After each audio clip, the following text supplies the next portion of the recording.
Bonsoir à toutes et à tous et bienvenue dans cette nouvelle édition.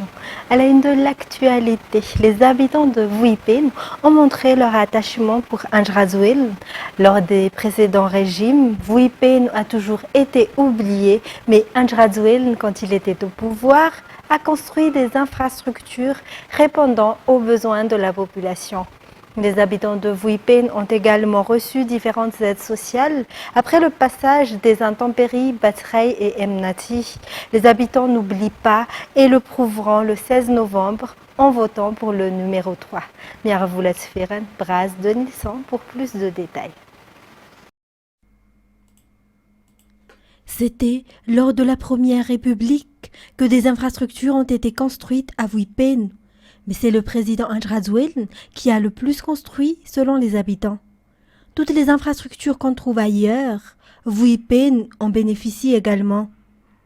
Le cœur des habitants de Vuipen penche pour le candidat Anjrazouel. Ses réalisations renforcent ce sentiment. Peu de présidents misent sur la proximité avec le peuple, mais Anjrazouel est toujours proche de la population. À Vuipen, plus de 20 000 foyers ont reçu des aides sociales après le passage des cyclones Batirei et Emnati. Si les autres candidats ne passent leur propagande qu'à critiquer, insulter le candidat numéro 3, Anjrazouel, lui, développe ses projets pour le prochain mandat. Madagascar a besoin d'un président proche du peuple et qui travaille pour leur bien. Lors de sa campagne à Vuipen, le candidat numéro 3 a invité la population à récupérer leur carte électorale auprès des Fouktagnes et de voter le 16 novembre. Il les a également incités à compter les voix le soir de l'élection pour protéger leur choix. Et puis les habitants de Mananzar sont également avec le candidat numéro 3. Les réalisations effectuées dans ce district ont convaincu ses habitants et ils désirent que cela se poursuive pour atteindre le développement. Ils voteront de ce fait pour Anjrazouel. Sai Sylvain, Judicaël Ranjenirin et Anjrazanjabe. Février 2022, février 2023. Des mois gravés dans le mémoire des habitants de Mananzar. Deux fortes tempêtes, Freddy et Batrey, y sont passées. Jusqu'à 80% de la ville ont été détruites, les toits ont été emportés par le vent et les habitants ont beaucoup souffert. Cela reste encore un cauchemar terrifiant. Mais les habitants de Mananzar n'ont pas oublié que le candidat numéro 3, Anjrazouel, était à leur côté pour les soutenir et les aider au milieu de la dévastation et de la misère. Il a contribué à la reconstruction des maisons ravagées. Les infrastructures détruites ont été reconstruites. Sans oublier les dons comme le riz, les fournitures et un soutien financier. Mananzar n'aurait pas pu se relever sans le candidat Anjrazouel, ont déclaré les habitants. C'est à leur tour à présent de renvoyer l'ascenseur à Anjrazouel en votant pour lui le 16 novembre. Durant les 4 ans et demi de mandat de Anjrazouel, Mananzar fait partie des districts qui ont bénéficié d'infrastructures, notamment des écoles, des bureaux administratifs, des stades et des routes. En termes de politique administrative et de répartition du pouvoir, Vatvav est devenue une région indépendante. Selon les habitants, le candidat numéro 3, Anjrazouel, n'a pas seulement restauré, mais a aussi créé des infrastructures et a écrit l'histoire à Mananzar. Il est un véritable ami pour la population. Les habitants ont promis un maximum de voix pour le candidat numéro 3. Après Mananzar, le candidat numéro 3 a poursuivi sa campagne dans les districts de Nusivark et Fanadine. Une fois de plus, les habitants sont venus nombreux pour écouter le candidat numéro 3. Sai Sylvain, Judicaël Ranjenirin, Anjrazanjabe. Nombreuses sont les infrastructures construites dans ces districts, notamment les EPP, les hôpitaux, les bureaux administratifs, outre les diverses aides lors des intempéries. En effet, Anjrazouel était toujours présent pour aider la population à se relever. Pour toutes ces raisons, les habitants de ces districts voteront encore pour Andrazuelen, le candidat numéro 3, le 16 novembre. Selon eux, il est le seul qui a la potentialité d'apporter le développement de Madagascar, car nombreux restent à faire pour un vrai développement. Le candidat Andrazuelen a reçu la bénédiction des notables de ces districts lors de ses visites. Et pour ce jour, Andrazuelen était à Ima, Tifanjin et Ambusch. Plus de détails dans notre prochaine édition. Puis la Varajan reste fidèle à Andrazuelen et est prêt à le faire élire selon les cris des associations IFI, AFF et TGV Ambui-Mangakel ce jour. Ils donneront ainsi au moins 70% pour le candidat. Antoniana Martina, fin de Sénamirai, ça Sylvain. Les membres des associations TGV, AFF et IFI dans la commune d'Ambui-Mangakel, district d'Avarajan, sont enthousiastes dans la campagne électorale en faveur du candidat numéro 3 Andrazuelen. Ainsi, ils font du porte-à-porte pour inciter les citoyens à voter pour le numéro 3. Mis à part les sensibilisations sur les réalisations de Andrazuelen, les habitants de cette commune attendent encore beaucoup du candidat numéro 3. La distribution de titres fonciers, entre autres. Ils renforcent ainsi leur soutien à Andrazuelen ce 16 novembre. Toujours en politique, la déclaration de Munzarundef hier, selon laquelle les procès-verbaux qui seront utilisés lors de l'élection ont été signés à l'avance, est infondée et ne vise qu'à semer la confusion au sein de la population, a déclaré aujourd'hui la CENI. Elle a également soutenu que le bulletin unique et les procès-verbaux sont toujours sous scellés après leur arrivée depuis l'Afrique du Sud. Il existe également un code barre en conformité avec le bureau de vote pour tous les documents électoraux. Un reportage de Saï Sylvain. Munzarundef a menti lorsqu'il a déclaré hier qu'il existe des procès-verbaux déjà signés dans la partie sud de l'île. Selon le directeur de cabinet de la CENI, les équipements sensibles destinés à être utilisés lors de l'élection présidentielle sont encore sous scellés et ne peuvent être ouverts que le jour du scrutin. La CENI commencera bientôt à acheminer les bulletins de vote de chaque circonscription jusqu'au bureau de vote. Il y aura une mention spéciale. Des codes barres seront également utilisés pour tous les bulletins de vote afin que les procès-verbaux correspondent à chaque bureau de vote.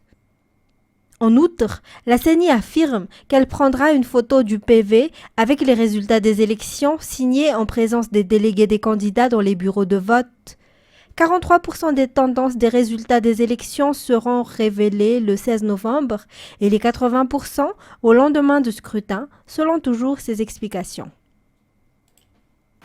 Dans les actualités également, le 1er novembre, dans de nombreuses cultures à travers le monde, est un jour spécial où l'on honore nos proches disparus en déposant des fleurs sur leur tombe.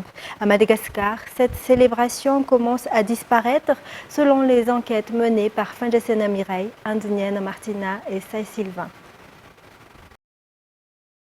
Le 1er jour de novembre est un jour de l'année dédié à la mémoire des personnes décédées.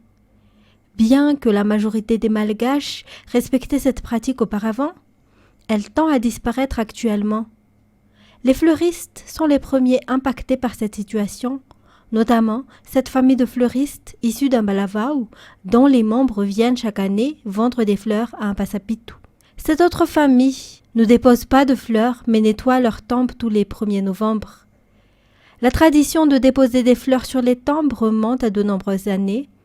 Elle est un rappel de l'amour et du respect que nous devons à ceux qui nous ont précédés, tout en permettant de transmettre ces valeurs aux générations futures. La réhabilitation de plusieurs routes dégradées débutera bientôt.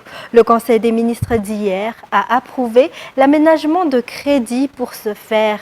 Le Conseil a également validé la réhabilitation des tuyaux pour améliorer l'approvisionnement en eau potable pour plusieurs régions de Madagascar.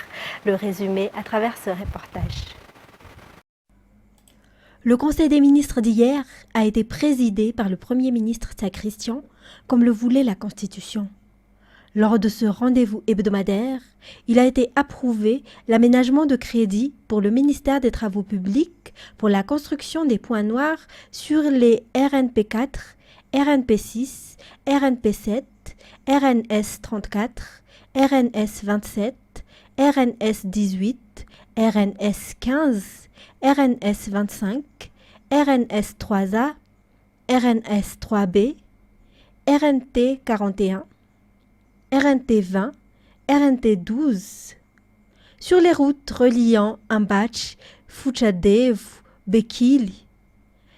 Les travaux d'entretien des routes Mananzar et Sambav, Masuabe RIP 102, Alakamis Iten RIP 110F. La réhabilitation de 2605 km de route à Ambatjazak a également été approuvée. Le fonds routier financera ce projet. Par ailleurs, le Conseil des ministres a également approuvé la poursuite des travaux de réparation, de renforcement et de réhabilitation du système d'approvisionnement en eau dans les régions d'Analamang, Melak, Alochamangour et Itasi. Pour la région Analamang, les zones concernées sont Ambuimangakeli, Ambuizanak et Ambouimangarouv. Environ 727 805 personnes en bénéficieront. Pour la région Melak, les travaux se feront à Antalouv et 66 909 personnes bénéficieront d'un accès à l'eau potable. Pour Alauch, Fieren Anamuramang, avec 64 563 personnes sont concernées. Et enfin, pour la région d'Itas, les travaux se feront à l'université de Souavenandjin, où 27 330 personnes seront bénéficiaires. Ces travaux s'inscrivent dans la continuité des projets présidentiels et classés comme travaux urgents.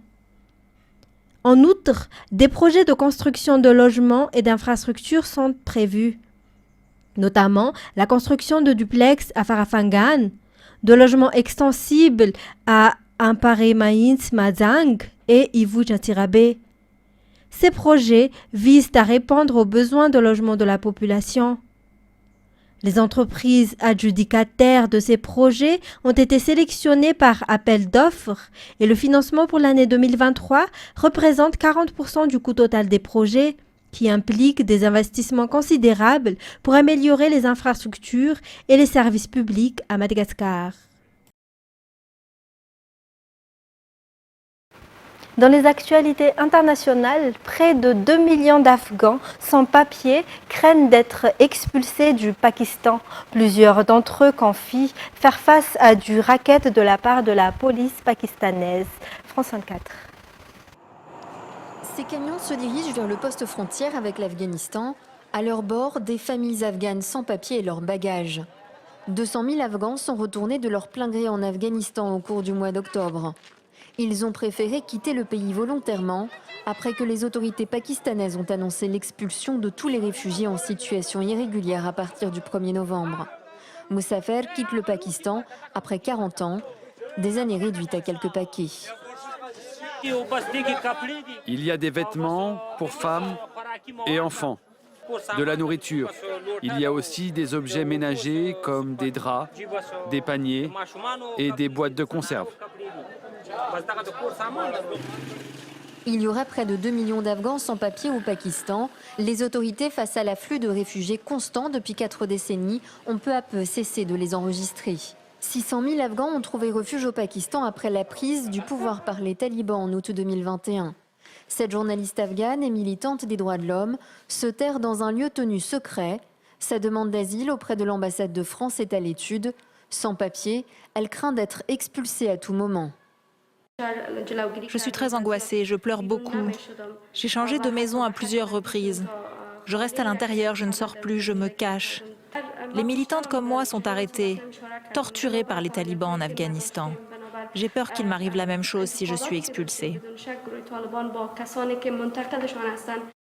Plusieurs Afghans confient faire face à du racket de la part de la police pakistanaise. Ce couple, par exemple, a dû verser l'équivalent de 1 400 $ à des agents de police il y a quelques semaines pour que le mari sans papier puisse être libéré de prison. Sa femme a été brutalisée. Il rencontre ce jour-là un avocat qui tente de les aider pro bono. Tout d'un coup, ils se retrouvent dans une situation où le gouvernement leur dit « Vous êtes en situation illégale parce que vous n'avez pas de papier ».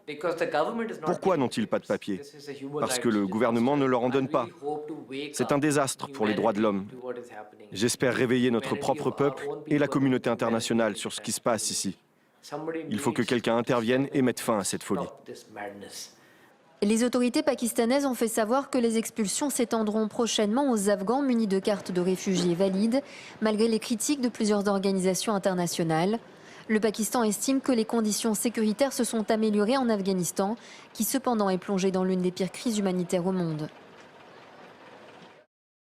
Et au terminal de Rafah, l'entrée des camions d'aide humanitaire s'était faite au compte-gouttes depuis le 7 octobre. Mais ces derniers jours, Israël a autorisé davantage de camions à entrer dans l'enclave palestinienne.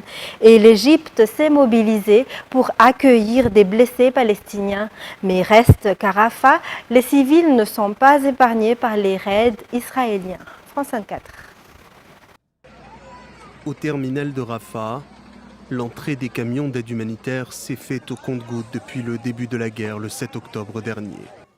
Mais ces 2 derniers jours, Israël a autorisé l'accès à l'enclave à des dizaines de véhicules acheminant l'aide.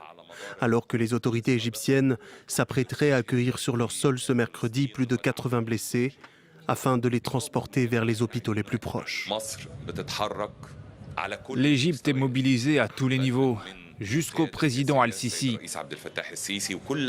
Les agences étatiques sont à pied d'œuvre pour résoudre cette crise humanitaire sans précédent. Mais même à Rafah, la seule ouverture sur le monde pour les Gazaouis dans le sud, les civils ne sont pas épargnés par les bombardements israéliens. Tsahal appelle régulièrement la population à évacuer vers le sud de l'enclave, mais les civils ne sont en sécurité nulle part. Les Nations Unies qualifient la bande de Gaza de cimetière pour des milliers d'enfants. L'UNRWA, l'agence onusienne pour les réfugiés, réclame davantage de convois humanitaires. Ce qui arrive dans ces camions humanitaires est faible, dérisoire. C'est à peine 1% de ce que Gaza reçoit en temps normal. Alors, on demande une augmentation du nombre de convois humanitaires. Nous avons également besoin de carburant dans ces véhicules. On n'a plus reçu d'essence dans l'enclave depuis le 7 octobre. Israël interdit aux convois humanitaires d'acheminer du carburant, pourtant essentiel au fonctionnement des hôpitaux submergés de blessés dans l'enclave palestinienne. La visite royale intervient alors que l'héritage colonial britannique est remis en cause au Kenya. Le roi Charles III a affirmé à Nairobi qu'il ne pouvait pas y avoir d'excuses aux atrocités de la colonisation britannique commises contre les Kenyans, sans toutefois demander pardon. C'est le premier membre de la famille royale qui exprime sa profonde tristesse sur ces actes odieux et injustifiables. France 24. Cette visite, alors elle intervient à l'heure de la remise en cause, il faut le dire par certains, ici de l'héritage colonial britannique. Le roi Charles est le premier membre de la famille royale britannique qui exprime en fait sa profonde tristesse et son grand regret pour ce qu'il a appelé des actes répréhensibles commis contre les Kenyans durant la sanglante répression contre les Mau Mau, qu'on les appelle ici. Alors, le roi Charles a été, il faut le dire, clair, vous l'avez dit, des actes de violence odieux et injustifiables ont été commis, a-t-il déclaré lors d'un banquet donné par le président kenyan. Et ces actes odieux et injustifiables, eh bien, tout cela, c'était pendant la lutte, justement, pour l'indépendance, il y a 60 ans. Et pour cela, il ne peut pas y avoir d'excuses. Donc, ces propos-là sont clairs. Alors, il n'a, et vous l'avez dit, toutefois dit pardon officiellement. Pourquoi? Il est, oui, le chef d'État, mais c'est le gouvernement britannique qui aura donc attentivement regardé et se sera mis d'accord avec le roi pour ce que le roi peut dire ou non, et c'est au gouvernement que reviendrait, si un jour il le décidait, de présenter des excuses formelles. Alors rappelons qu'il y a 10 ans, le Royaume-Uni s'était excusé pour, je cite, les abus qui ont été commis et avait indemnisé plus de 5000 personnes pour environ plus de 20 millions de livres sterling, c'est-à-dire près de 23 millions d'euros, pour des actes commis contre des Kenyans et avait dit que c'était un processus de réconciliation. Mesdames et messieurs, c'était les points essentiels de cette édition. Merci à vous de l'avoir suivi. Je vous retrouve demain pour plus d'actualités.